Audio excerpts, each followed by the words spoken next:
the paper up at the moment. Just give me a thumbs up, someone. Brilliant. Okay. I can't see all of you now, so if you want me to stop, or if you have a question, I might not see if your hand's raised, so just feel free to interrupt. So this is one of the papers we've suggested, but the general, I guess, principles of how I would walk through a paper and make decisions on it will be roughly the same. So I'll just go through this and outline my kind of thought process while I'm going through it. So this is a review article, the song Cell Death, and it's looking at, as it says, the major forms of cell death, which is apoptosis, necrosis, and autophagy. So this already tells you that in your infographic, you could have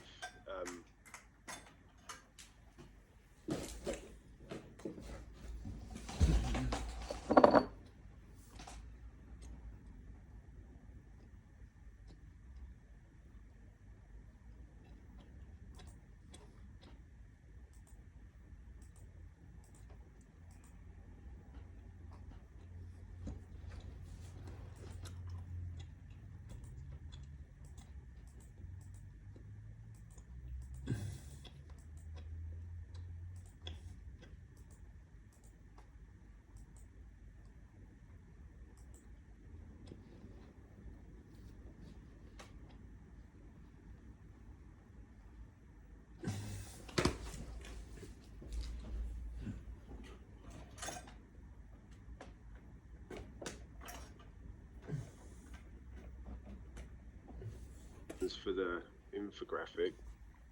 It is asking you to be quite detailed, scientifically detailed, but it's also asking you to be the infographic has to be quite clear. So when you go through the paper you've selected, if you find that one aspect is covered in quite a lot of detail, potentially that's all you want to focus on. So here, you could do an infographic on all types of cell death, or you could select one that's done enough detail and provide a very detailed infographic of this one. So what I initially find in the paper, you have the abstract, which can give you some clues to the general stages and processes that I'd want to cover, and also in the introduction. So you find the abstract covers the whole paper, the introduction sort of sets the scene. So you'll find some information within both that help you kind of decide which topics you're going to want to cover. So here, you've got a number of key points that are shown in apoptosis. So it talks about morphological changes to the cell. So you already know that you're going to have to, if you choose apoptosis, you're going to have to cover or show these morphological changes. And it also shows that there's a lot of enzyme-dependent biochemical processes. So it tells you that you're going to want to look at these enzyme-dependent events. And it also tells you the result of apoptosis is the clearance of cells from the body with minimal cell or tissue damage. So again, this kind of tells you an end point you might want to look at. So after apoptosis is complete, this is your end point. And then for necrosis, you look at necrosis, and you already know that there's a distinction here. So there's uncontrolled cell death rather than programmed cell death. And it tells you it's usually following severe insults. You already know an idea of what initiates it. And you already know what the result of it is. So you have spillage of cell components to surrounding tissue will cause damage. So here you already have a distinction between the two. So you have substantial tissue damage and you have no tissue damage.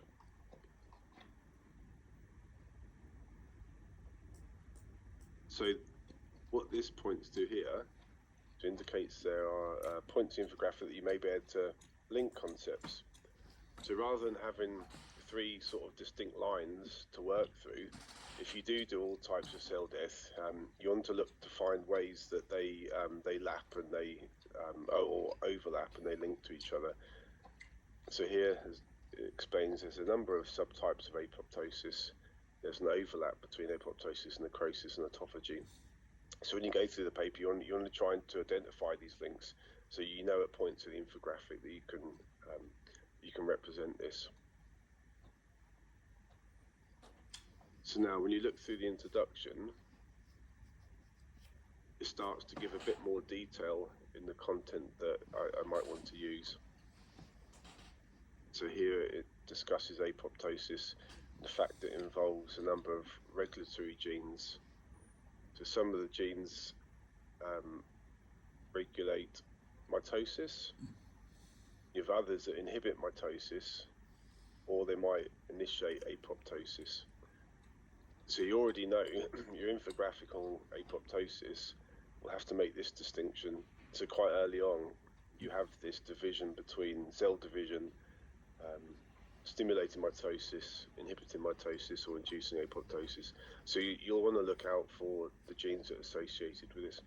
And also, if you find that you link these or you identify these parts and then the paper doesn't discuss it fully, this is what can go into your text that supports the infographic.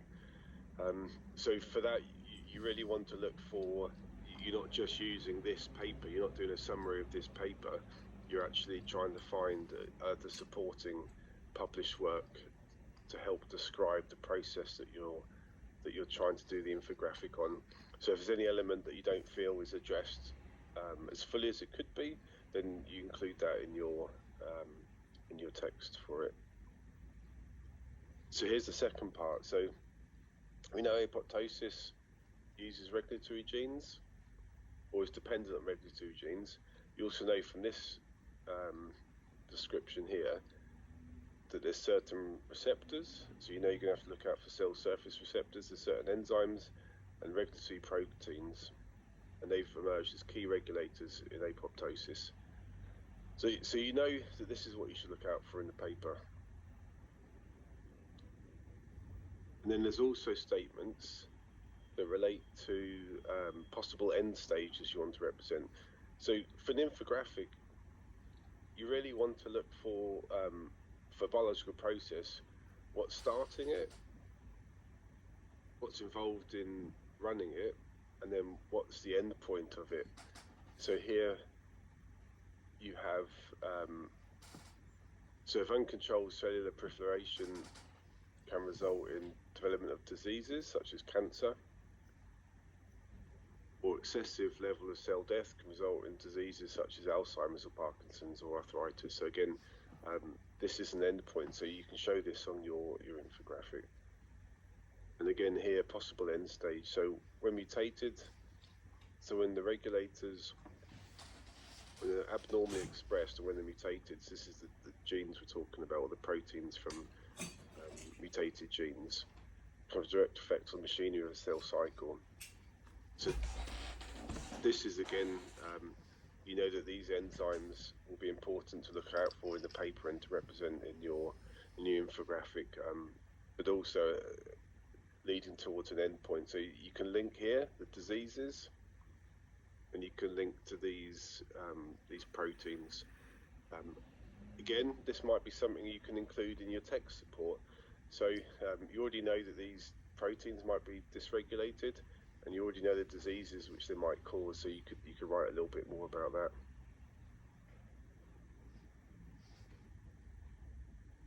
And as we go through the introduction, you can find that there's some more possible end stages to include. So as was also mentioned in the abstract, if it's poorly controlled cell death, you get a spilling of cellular contents into the surrounding tissue. And as we said before, that's for necrosis. That's certainly something to include. Here you have in apoptosis, apoptotic bodies containing the contents of the dead cells. These are phagocytosed by surrounding cells.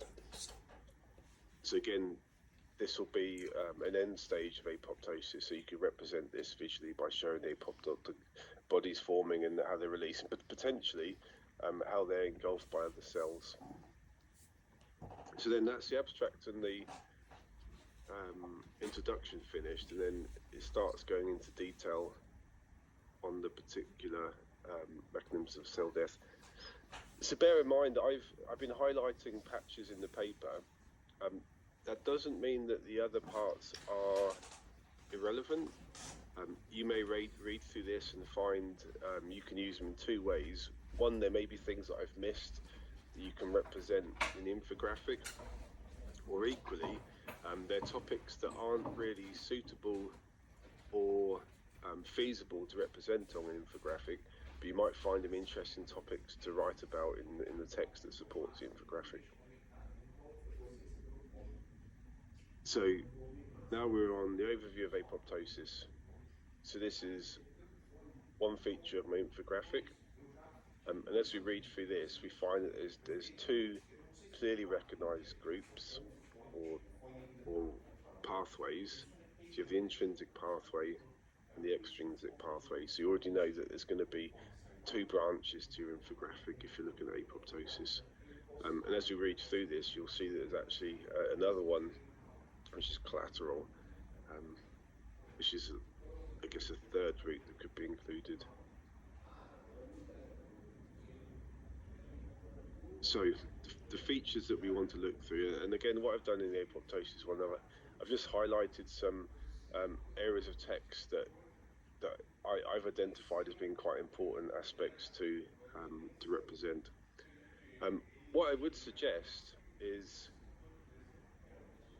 if you think about the pathway in its entirety, and you try to draw that out on the infographic straight away, it's potentially a little bit overwhelming to know how it fits together and how it fits on the page. So what you can do is you can find kind of smaller areas to focus on. So you have little groupings of molecular processes that the paper will tell you to go together.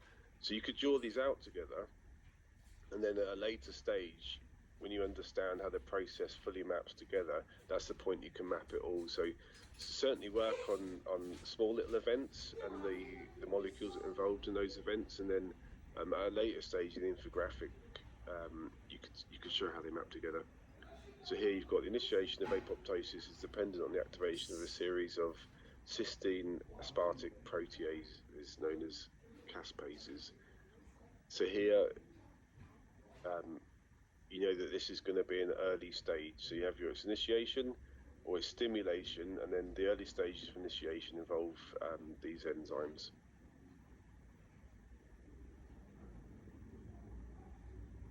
And this is where you have a distinction of the caspases. So they have two categories: initiator caspases and executioner caspases. And it shows you the order of which these occur. So you have cell damage is detected, the initiator caspases, which is 8 and 9, are activated from inactive pro-caspases. So this could be represented. You have two different forms of the enzyme. You have inactive pro-caspases, which at some point will need activation.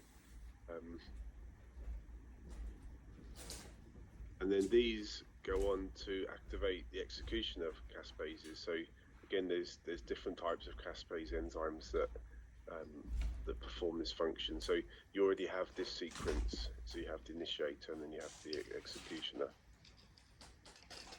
And then it talks about the cascade.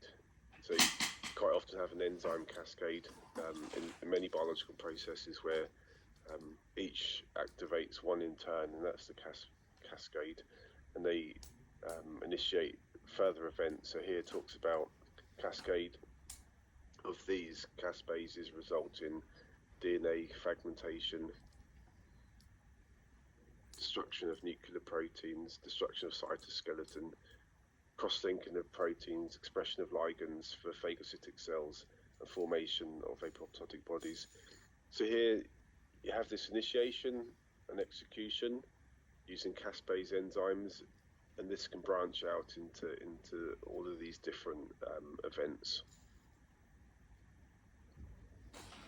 So, as I mentioned before, there's areas that I haven't highlighted. This is because you wouldn't want to represent it in an infographic, but you can certainly write about it. So here it talks about how you can measure these events. I personally wouldn't represent this on an infographic, but you can certainly write about it.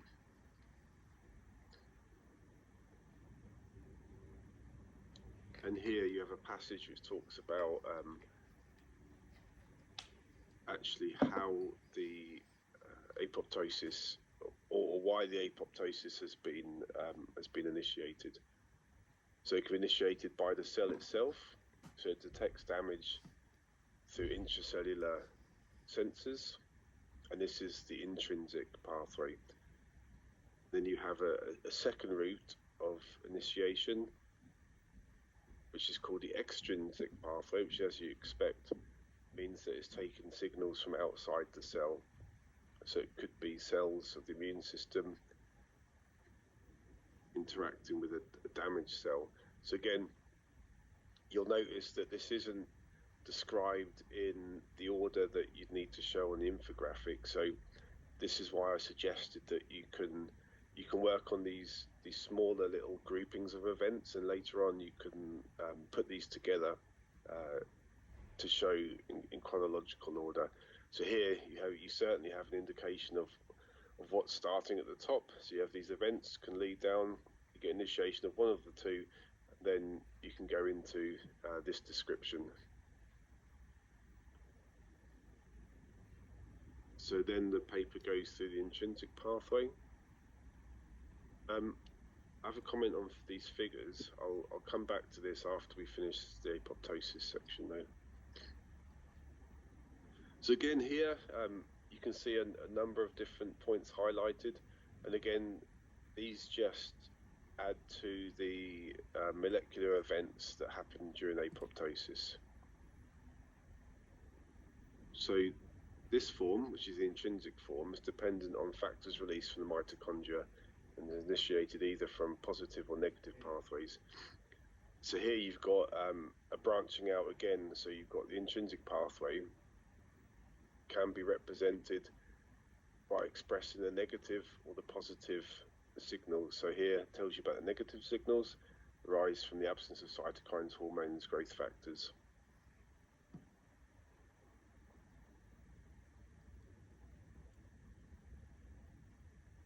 And here it tells you some of the molecules involved, so you could look out to include these.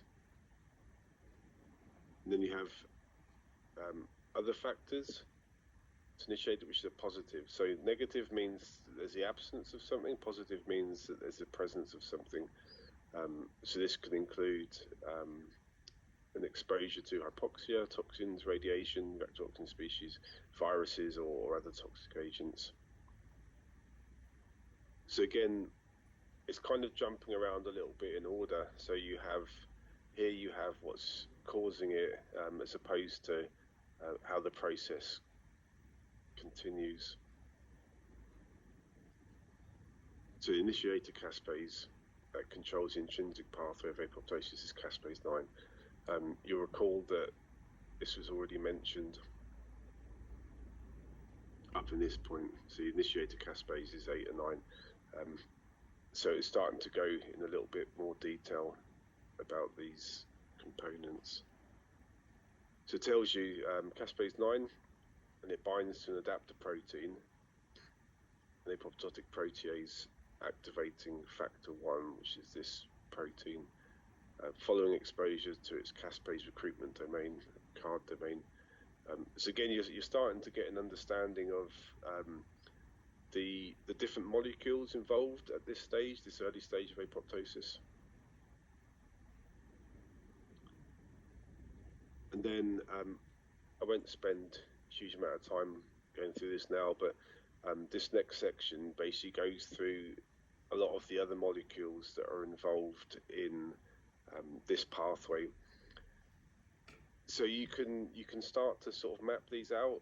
You can draw them using the software. So the one that's recommended is really useful because you don't actually have to physically draw anything. in PowerPoint or anything. You can actually just select molecules and it pops them in for you. Then once they're in there, you can rearrange them with your understanding of the pathway that's represented here. So here I've highlighted this one. It's another point to show the overlap in an infographic. So when apoptosis is induced either by positive or negative stimuli, changes are triggered in the mitochondrial membrane, the result of which is the opening of the mitochondrial permeability transition port. So if you recall, leading up to this, we might have two distinct pathways, because they're either resulting from the presence of something or the absence of something, but they all lead to the same event.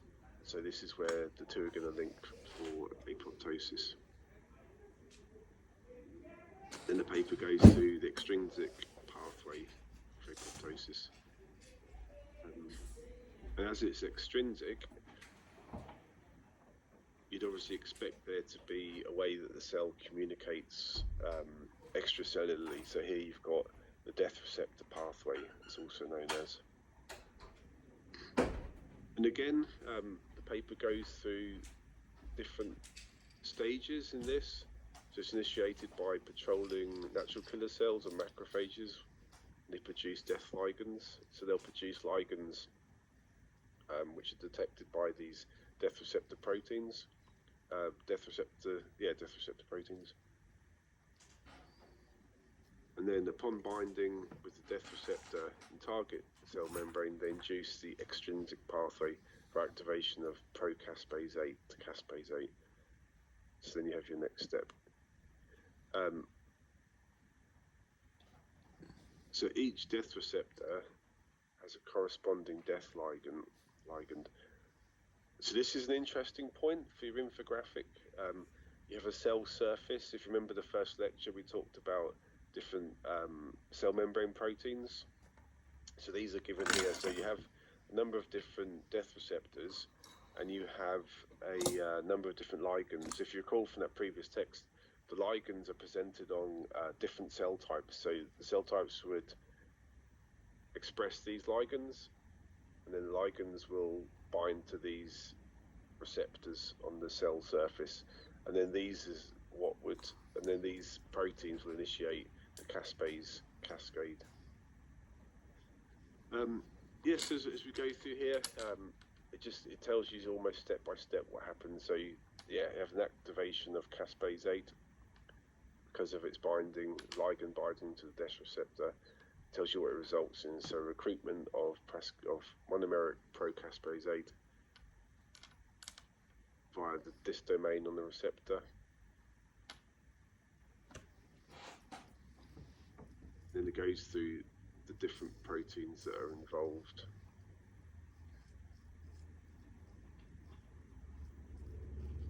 So caspase 8 is able to induce apoptosis via one or the other of two distinct subpathways. So again, as we had for the intrinsic pathway, the extrinsic pathway also has two distinct pathways that you can sort of represent on an infographic.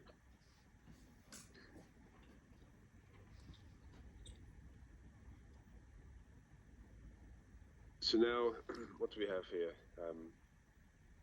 This is the collateral apoptosis or pyroptosis. So when you look at this, you want to see if you can link this to other information which has already been given on apoptosis. So it is a form of apoptosis because it's programmed series of caspase-dependent events. And if you notice, there's a distinction here that it's pro-inflammatory, which is different to the others. So the other forms of apoptosis are very much a quiet cell death, where cells are being removed because they're deemed as failing. So they want to remove them as quietly as possible. While here, you have a pro-inflammatory response because the cell actually wants to initiate or say to the rest of the tissue that there's a certain response ongoing.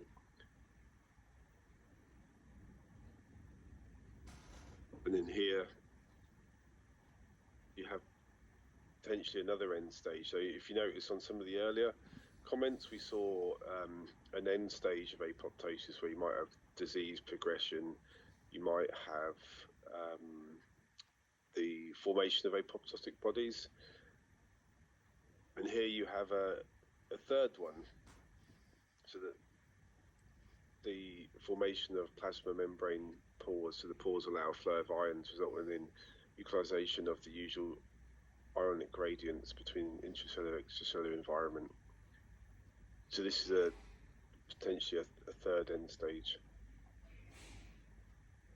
So this is all of the details on apoptosis, and then the paper moves on to autophagy, and you'll notice if you go